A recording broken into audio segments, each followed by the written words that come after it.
Allah is calling you. Allah is calling you to say His name. Allah is calling you to come home again. Allah is calling you.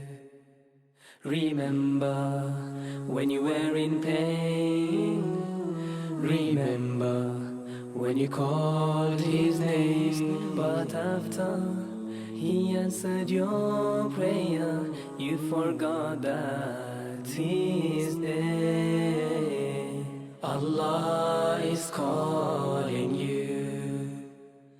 Allah is calling you to say His name.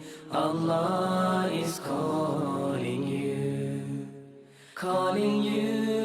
to come home again. Allah is calling you. When you find yourself confused, alone, rejected or abused, He sees when you're in distress. Truly His name puts hearts at rest. Allah is calling you. Allah is calling you to say His name. Allah is calling you to come home again. Allah is calling you. بسم الله الرحمن الرحيم. السلام عليكم ورحمة الله وبركاته. Shirk means loss of deeds, eternity in hell. You may say, well, that didn't make sense to me, I didn't understand it. I'm coming to it. It means if you set up partners with Allah, whatever good deeds you do, it won't benefit.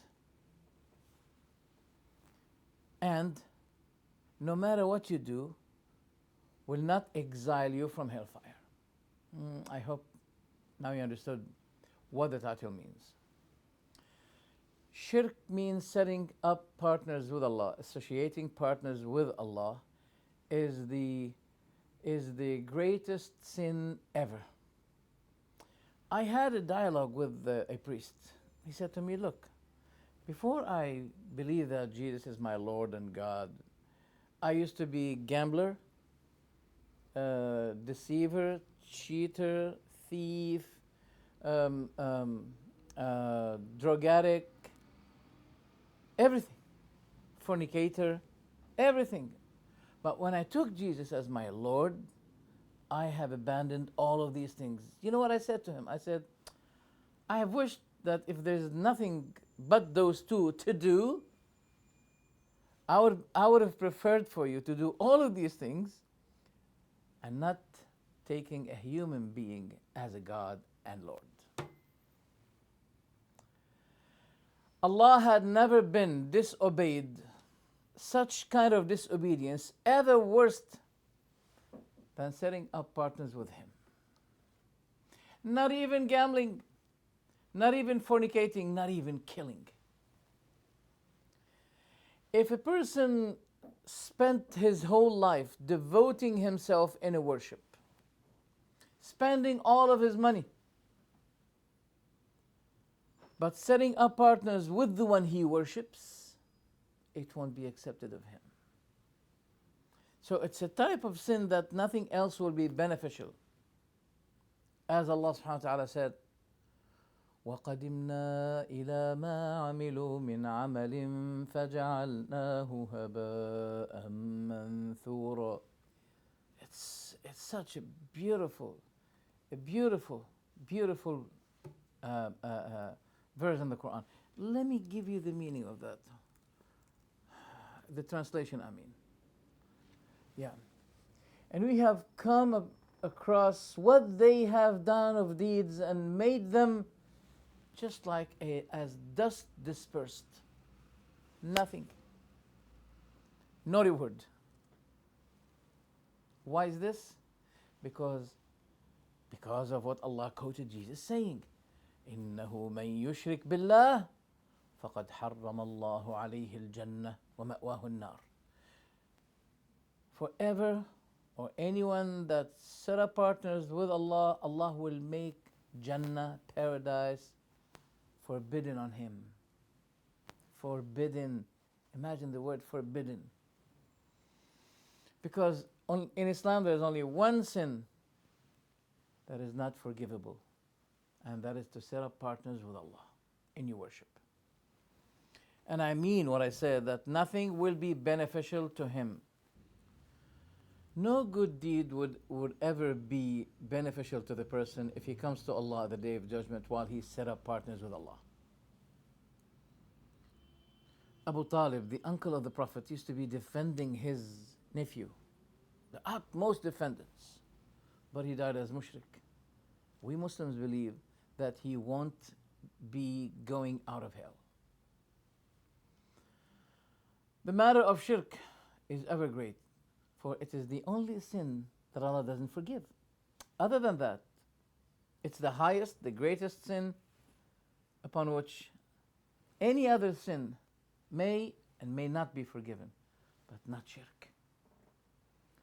This is what Allah said. إِنَّ اللَّهَ لَا يَغْفِرُ أَن يُشْرَكَ بِهِ. Allah does not forgive that he was taken as a partner, or someone else is taken as a partner with him. Allah doesn't forgive that kind of sin. So it is we call it أعظم الظلم. أعظم of the greatest kind of oppression, the greatest kind of wrongdoing. And you may wonder when you see people are not really taking it as, giving it its concern and attention. Some people say, well, I don't think this is shirk. Possibly it's not shirk. Why don't you take precaution for your deen, for your religion? Shirk, it is the contrary of the reason why Allah created you. Allah created you for Him, to worship Him, nothing but Him.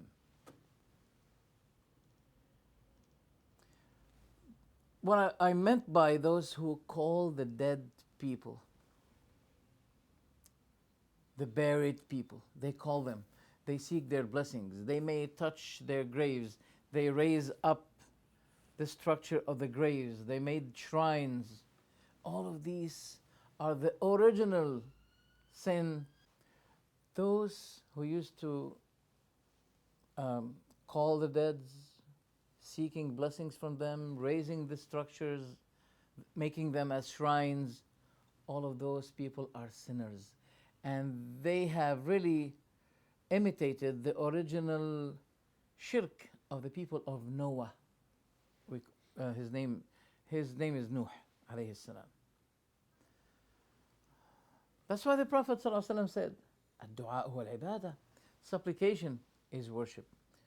And if you say, and he said as well, if you ever ask Allah alone, and if you ever seek help from Allah alone.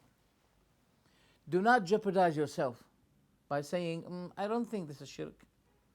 Just like those fanatic people who just inherited some aspects of shirk from their predecessors, and they're falling in it. Such as calling the dead or seeking help from him. It's really beautiful. The recitation of Al-Fatiha that we always recite in our prayer. Among the things we say, إِيَّاكَ نَعْبُدْ وَإِيَّاكَ نَسْتَعِينُ. إِيَّاكَ نَعْبُدْ. إِيَّاكَ, that means you only, whom we involve in our worship. You only. It began with you only. It has more emphasis. It would have been possible that Allah put it that way. نَعْبُدُكَ نَسْتَعِينُ. We worship you. We seek help from you. But Allah wanted to give it more emphasis, as if Allah is teaching us to say, there is no one ever that we seek help from except from you. There is no one ever that we worship except you. Just like saying La ilaha illallah as a condition. This is the condition of Islam. There is no other God but you. It's different that, you are one God. No. But there's more emphasis. There's no other God ever worthy of worship except you, Allah. Saying this because some people think that as long as you do not take a statue for yourself, you did not fall in shirk. That is not true. Because we find a lot of people who are taking the shrines, the graves, as idols and statues. And there are many people who think that as long as they did not take a statue for themselves, acknowledging that Allah is one, they are monotheists. No, that's not enough until you worship that one God alone. Worshipping idols is known, but worshipping graves by asking the dead is not known to everybody. Let's see what Allah says. وَاللَّهُ يَعْلَمُ مَا تُسِرُّونَ وَمَا تُعْلِنُونَ وَالَّذِينَ يَدْعُونَ مِن دُونِ اللَّهِ لَا يَخْلُقُونَ شَيْئًا وَهُمْ يُخْلَقُونَ أَمْوَاتٌ غَيْرُ أَحْيَاءٍ وَمَا يَشْعُرُونَ أَيَّانَ يُبْعَثُونَ. And Allah knows what you conceal and what you reveal. But as for those whom you invoke other than Allah, they create nothing, but they are themselves created. They are dead. They are dead. They are dead, but not alive. And they do not perceive when will they be resurrected. So it's very clear. Asking the dead is paganism, is shirk. Assalamu alaikum wa rahmatullah. That is why Islam forbade visiting the graves at the early time of Islam. Why? Because people used to be having these misconceptions about the holiness of the dead people. But afterwards, when people's ideology were purified from this shirk, then the Prophet said, before I have forbidden on you the visiting of the graves, now you can visit the graves. And that is why Islam prohibited building over the grave. The grave shouldn't be raised more than this size, not more than that. So people will recognize that there's a grave here. But more than that, it is not allowed. In fact, that was the mission of Ali radiallahu anhu, the cousin of the Prophet. The Prophet had entrusted him or envoyed him with a mission to do. What is that? Let's see what Sahih Muslim says. عن أبي الهياج الأسدي. Abu al-Hayaj al-Asadi is one of the workers for Ali. Ali radiallahu anhu sent him with a mission. What is that mission? He said, ألا أبعثك على ما بعثني عليه رسول الله صلى الله عليه وسلم. Shouldn't I send you with the mission that the Prophet used to send me with? أمرني أن لا أدع قبرا مشرفا يعني مرتفعا إلا سويته بالأرض. He ordered me that there is no raised grave that becomes shrine. They raise the grave like this, make it, giving it a sort of holiness so people will come to it, and this is the first deception. So the Prophet ordered me, sent me with a message that I don't see any built, structured grave, but I demolish it. Except this size, as I told you. That's what Muslim says. And this is what the Prophet sent Ali with this mission. Why? Because if you investigate the paganism of the people of Nuh, you will find that this was the problem in fact. That's why Al-Hafidh ibn Hajar, the commentator of Sahih al-Bukhari, said, وَقِصَّةُ الصَّالِحِينَ كَانَتْ مُبْتَدَأُ عِبَادَةِ قَوْمِ نُوحٍ لِهَذِهِ الْأَصْنَامِ. And the issue of righteous people was the beginning shirk, was the beginning of the paganism that occurred with the people of Nuh, the Prophet Nuh alayhi salam. So that was the beginning of the shirk. The righteous people. That's why Allah said, وَقَالُوا لَا تَذَرُنَّ آلِهَتَكُمْ. The people of Nuh, they said, don't leave your gods. وَلَا تَذَرُنَّ وَدًّا. That's a name. Wad. وَلَا سُوَاعٍ. Suwa' is a name. وَلَا يَغُوث وَيَعُوقْ وَنَسْرٍ. Wood, Suwa', Yaghuth, Ya'uq, Nasr. Ibn Abbas said that those are the names of righteous people. When they died, people were so sad for their death, to the extent that they built a high buildings over their graves, making them shrines. And then Shaitan, step by step, encouraged them, incited them, for the sake of memorization, to build up also statues that restore or return to the images of those righteous people. It goes back to the images of the righteous people. That was the beginning of it. So therefore, that is forbidden in Islam. Also, we should remember this, that calling Allah only is a matter of deen. Allah subhanahu wa ta'ala said, فَاعْبُدِ اللَّهَ مُخْلِصًا لَهُ الدِّينَ. Worship Allah, making your deen, your faith sincere to Him. So He said, worship Allah. But we have another verse. The first verse is in chapter Az-Zumar,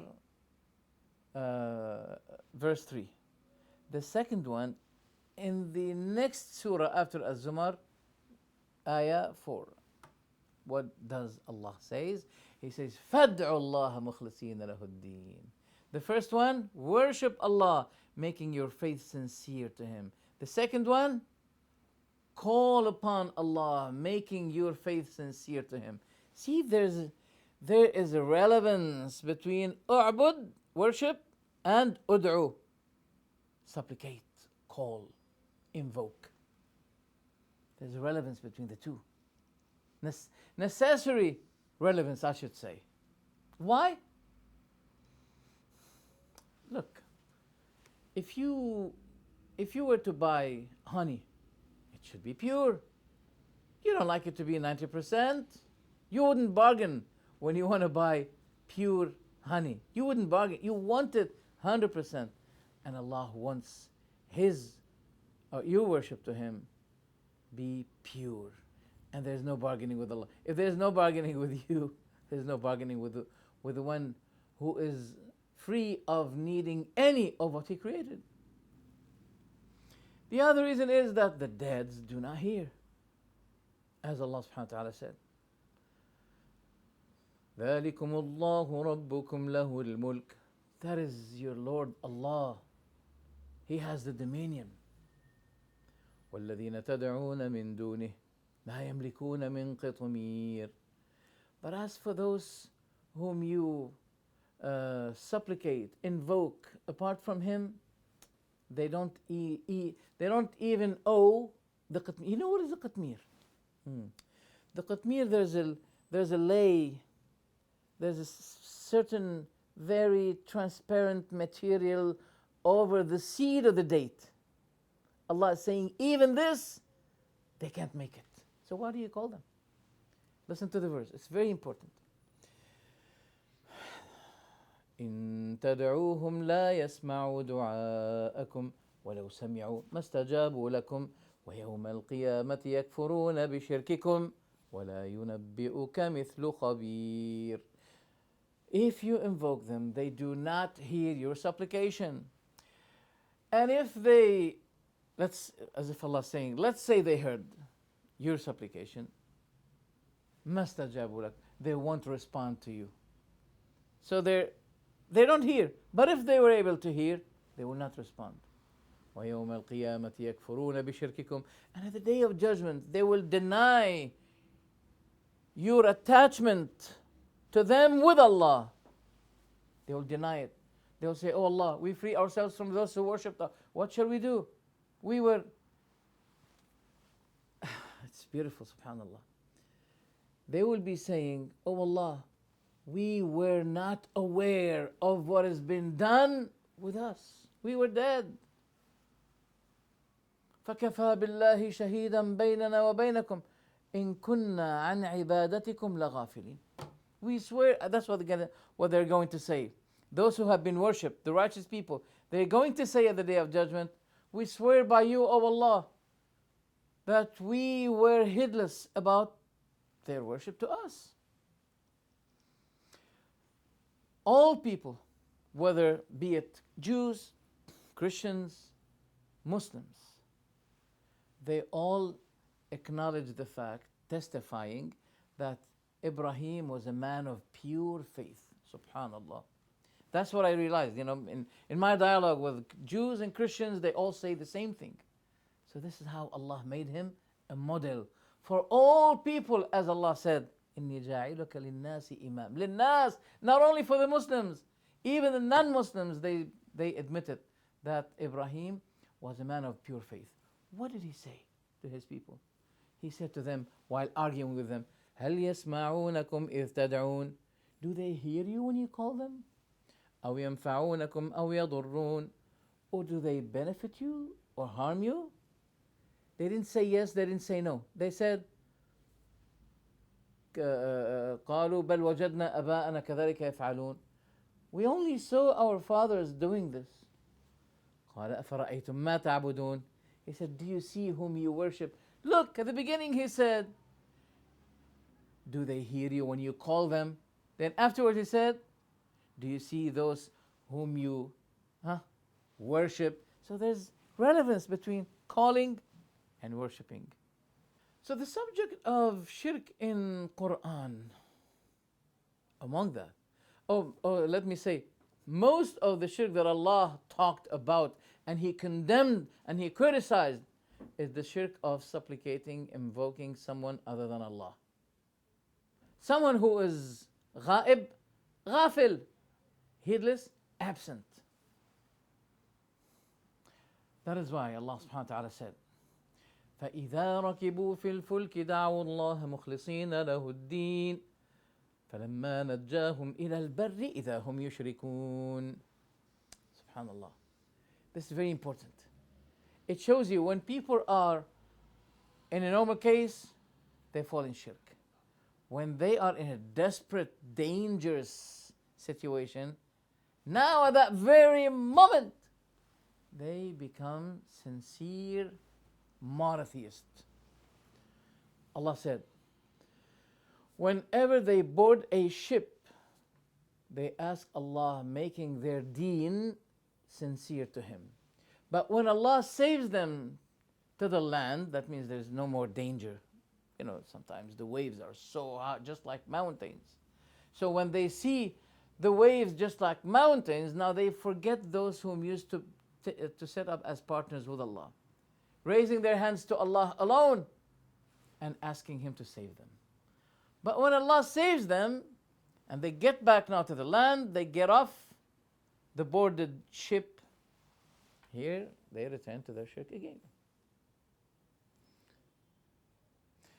Also Allah subhanahu wa ta'ala said, وَمَا بِكُم مِّن نِّعْمَةٍ فَمِنَ اللَّهِ ثُمَّ إِذَا مَسَّكُمُ الضُّرُّ فَإِلَيْهِ تَجْأَرُونَ.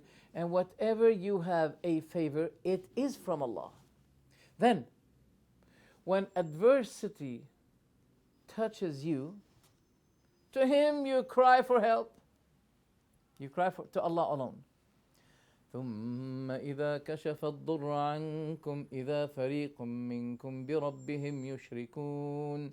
Then when He removes the adversity from you, at once, some of you returns associating partners with their Lord. ليكفروا بما آتيناهم فتمتعوا فسوف تعلمون. So they becomes, in this case, deniers of what Allah had warned them. Enjoy a little and you will see afterwards. This ayah is great. The Prophet ﷺ told us what's going to happen, a dialogue between Allah and that servant of his who set up partners with him. You want to see the dialogue? Listen to it. Allah, inna Allah yaqulu li'ahwani ahli an-nari adhaban. Allah will be saying to those who deserve the lowest, the least kind of punishment in hell. Least, but forever. Least, but forever. Do you see? If you have all what the earth contains, will you not be ransoming it for what you're encountering now? The pagan servant will say yes. Then Allah will be saying, but I have asked you something much easier than that. And that is that you do not set up partners with me. But you persisted to set up partners with me. That means those pagan people, at the Day of Judgment, they will be wishing that they have what the earth contains of treasures just to ransom themselves. Yani suppose he has twice of what the earth contains, he will be saying, oh Allah, I wish I'll give it to you, but just to ransom myself from this punishment in hell. Allahu Akbar. Tell me, if you were a servant for a master, and the master said to you, I'm your owner, your work should be for me, then you went and worked for someone else, wouldn't this be upsetting your master? The answer is yes.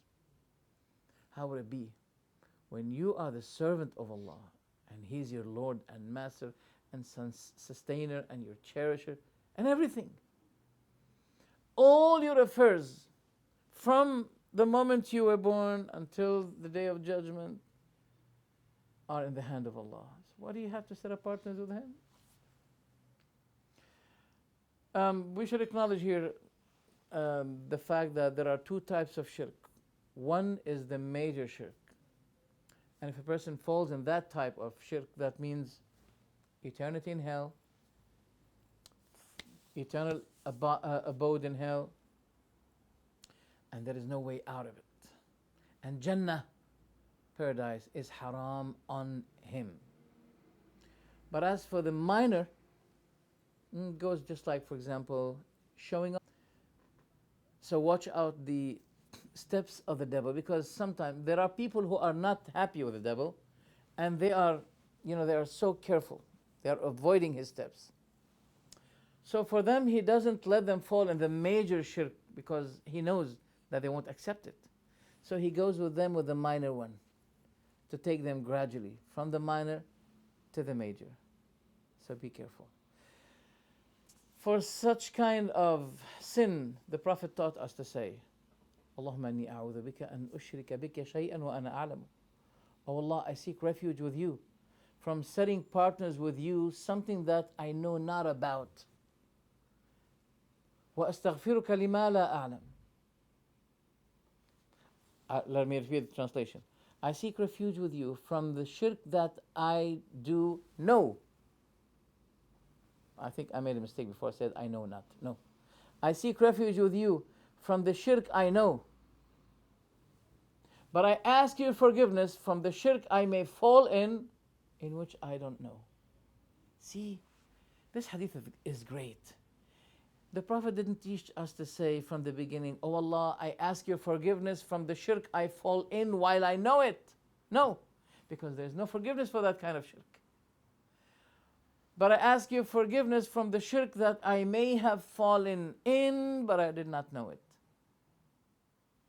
In which we call the invisible shirk. Shirk khafi. It may not be recognized by the one who does it.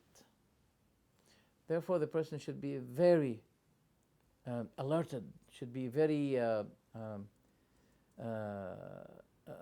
careful about this kind of sin, that he may fall in paganism, in shirk, while he doesn't realize it. I would end this with reminding you about the type of tawheed of Ibrahim. Ibrahim was thrown in the fire, but seconds before he was thrown in the fire, Allah sent the angel Jibreel to him, asking him this: "Alaka haja? Do you have any need?"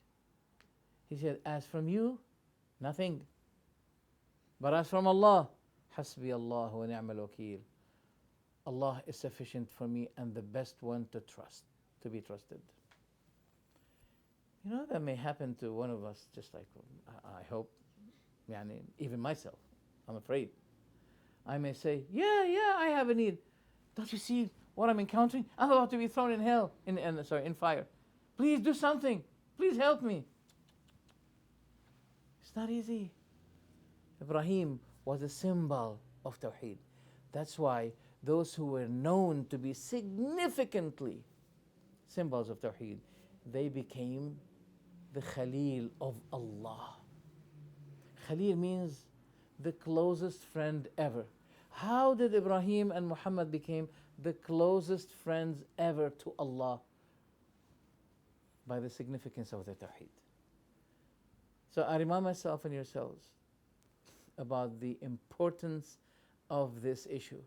That is to be sincere, pure in your Tawheed, faith to Allah, just like the pure honey you love to taste. Tawheed has a great flavor, and those who fall in shirk, they can't taste the flavor of that Tawheed. Thank you very much. Jazakumullahu khairan. Wassalamu alaikum wa rahmatullahi wa barakatuh. Calling you to say His name. Allah is calling you. Calling you to come home again. Allah is calling you.